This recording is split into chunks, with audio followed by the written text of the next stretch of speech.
월 900만 원. 한 남자에게 이 숫자는 단순한 월급이 아니었습니다.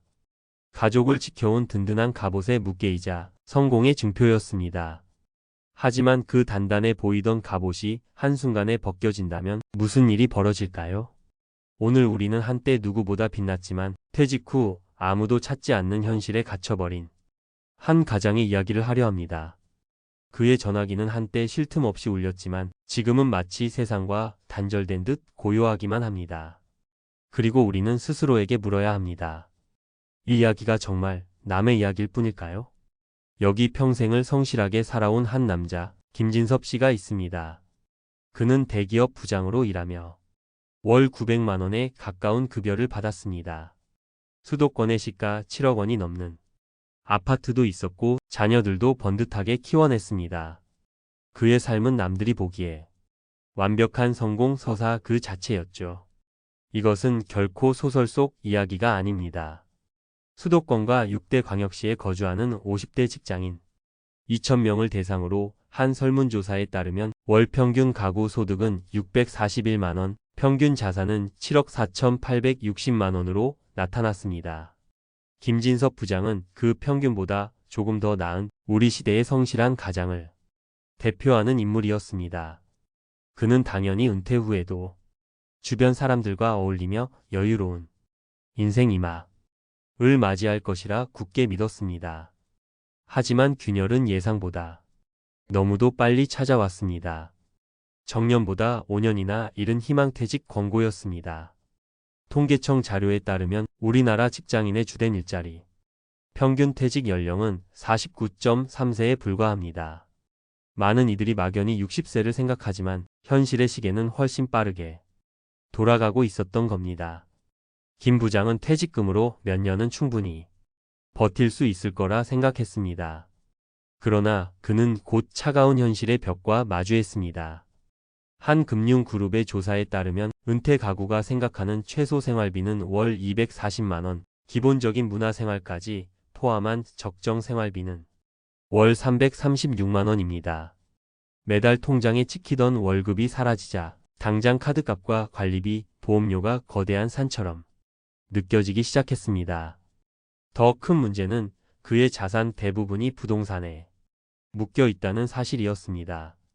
한 보고서에 따르면 우리나라 가계 자산의 70% 이상이 부동산에 집중되어 있는데 이는 김 부장에게 그대로 적용됐습니다. 한때 든든한 성체였던 그의 아파트는 이제는 현금을 만들어낼 수 없는 아름다운 감옥처럼 느껴졌습니다. 그는 자신의 화려한 경력이 재취업 시장에서 큰 무기가 될 것이라 믿었습니다. 하지만 그 믿음은 환상이었습니다.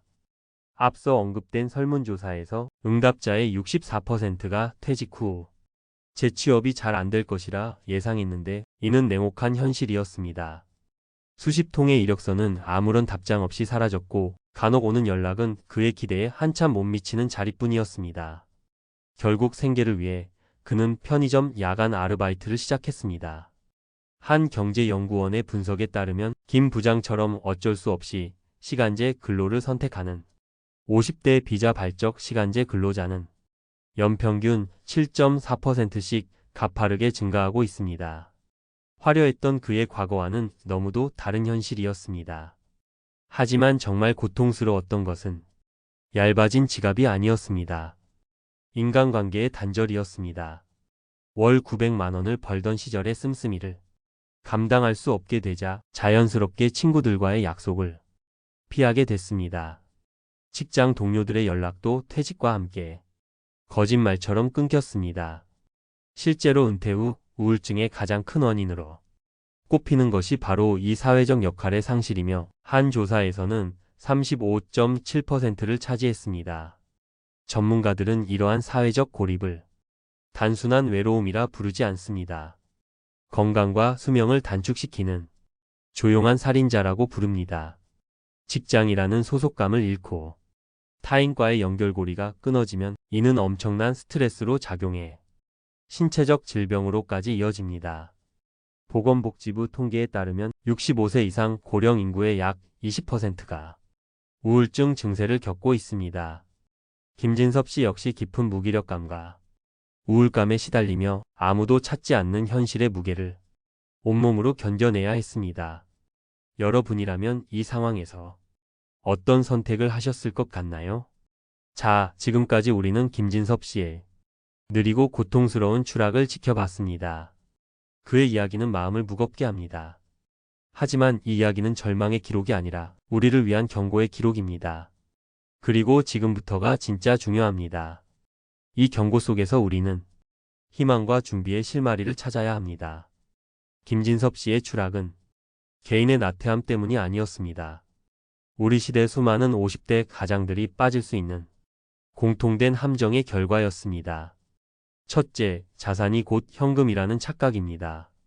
부동산 중심의 자산 구조가 실제 생활을 어떻게 위협할 수 있는지 간과했습니다. 둘째, 직장이 곧 나의 사회라는 착각입니다. 직장 내 인간관계가 퇴직 후에도 당연히 이어질 것이라는 막연한 믿음이 사회적 고립을 불렀습니다. 마지막으로 정보의 부재입니다. 한 보도에 따르면 많은 50대 퇴직자들이 정부의 재취업 지원 정책이 있다는 사실조차 모르거나 인터넷 검색의 어려움으로 활용하지 못하는 경우가 많다고 합니다. 그렇다면 우리는 이 함정들을 어떻게 피해야 할까요? 첫 번째 대비책은 자산 목록이 아닌 월 현금 흐름표를 지금 당장 설계하는 것입니다. 내가 가진 자산 중 실제 매달 내 손에 쥐고 쓸 수 있는 돈이 얼마인지 냉정하게 계산해야 합니다. 스스로에게 이 세 가지를 점검해 보십시오. 첫째, 나의 국민연금 예상 수령액은 얼마이며 언제부터 받을 수 있는가?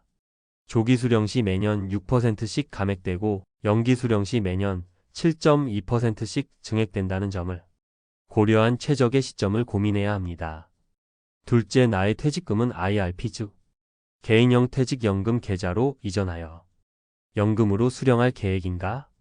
퇴직금을 연금으로 수령할 경우 일시금으로 받을 때보다 퇴직소득세를 30%에서 최대 40%까지 절감할 수 있다는 사실을 기억해야 합니다. 셋째, 내 부동산 자산을 현금 흐름으로 바꿀 방법은 없는가?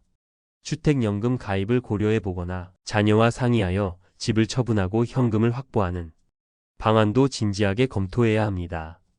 두 번째 대비책은 직위가 아닌 나만의 역할을 찾는 것입니다.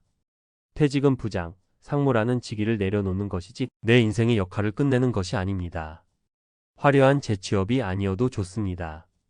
사회와 연결될 수 있는 작은 역할이라도 찾아 나서야 합니다. 지금 바로 지역의 고용복지 플러스 센터나 중장년 일자리 희망센터의 문을 두드려 보십시오. 내가 몰랐던 정부 지원 정책과 유용한 교육 프로그램을 발견할 수 있습니다. 혹은 나의 오랜 경험과 지식을 나눌 수 있는 재능 기부나 봉사활동을 시작해 보십시오. 이는 새로운 인간관계를 형성하고 나의 자존감을 회복하는 가장 확실한 방법 중 하나입니다. 마지막 세 번째 대비책은 직장 동료를 넘어선 인생 친구를 만드는 것입니다. 사회적 고립이라는 질병에 대한 최고의 백신은 다양한 인간관계입니다. 그리고 이 백신은 퇴직 전에 미리 맞아 두어야 합니다. 지금 당장 월급과 아무런 관련이 없는 순수한 취미 모임이나 동호회에 가입하십시오. 등산도 좋고 사진도 좋고 악기도 좋습니다. 그리고 무엇보다 중요한 것은 이해관계 없이 만날 수 있는 오랜 친구다. 가족과의 관계에 더 많은 시간과 노력을 투자하는 것입니다. 힘들 때 아무런 조건 없이 내 이야기를 들어줄 수 있는 사람, 그들이야말로 당신의 진짜 안전망입니다. 오늘 소개해드린 김진섭 씨의 이야기는 우리 모두에게 보내는 강력한 경고등입니다. 월 900만 원을 벌던 가장의 추락은 어느 날 갑자기 닥친 불운이 아니라 준비되지 않은 은퇴가 맞이할 수 있는 너무나 현실적인 미래입니다. 하지만 가장 중요한 것은 지금 이 순간부터 준비하면 그 미래를 충분히 바꿀 수 있다는 사실입니다. 나의 재무 상태를 직시하고 사회 속에서 나의 새로운 역할을 찾으며 진정한 관계에 아낌없이 투자하십시오. 은퇴는 인생의 끝이 아니라 내가 직접 설계하고 주인공이 되는 새로운 삶의 시작이 되어야 합니다. 오늘 이야기가 마음에 와닿으셨다면 혹은 비슷한 고민을 하고 계신 분이 있다면 댓글로 여러분의 소중한 생각을 나눠주시길 바랍니다. 여러분의 이야기가 누군가에게는 큰 용기와 위로가 될 수 있습니다. 내용이 유익하셨다면 구독과 좋아요, 알림 설정도 부탁드립니다. 여러분의 삶의 든든한 동반자가 되겠습니다.